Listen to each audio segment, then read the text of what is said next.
நீங்கள் வந்து கிரேட் 7 சொல்லும்போது தலையில் எல்லாம் போயிடும், சைடு பேக் மட்டும்தான் இருக்கும்.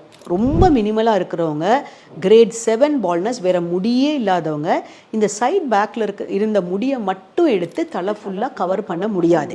அப்போ என்ன பண்ணுறோம், நம்ம பியர்ட்லேருந்து அதே டெக்னிக் யூஸ் பண்ணி பியர்ட்லேருந்து முடி எடுக்கிறோம். ஸோ ஃபஸ்ட்டு ஸ்கேல்பில் அண்ட் சைட் அண்ட் பேக், அப்புறம் பியர்ட்.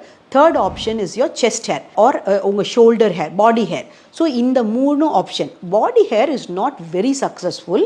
ஏன்னா எவ்வளோ முடி நெஞ்சில் இருந்தாலும் நீங்கள் ஒருத்தவரோட நெஞ்சை பார்த்தீங்கன்னா அது ஃபுல்லாக அந்த ஸ்கின்னை கவர் பண்ணியிருக்காது. ப்ளஸ் அந்த முடி லென்த்துக்கு தான் வளரும்.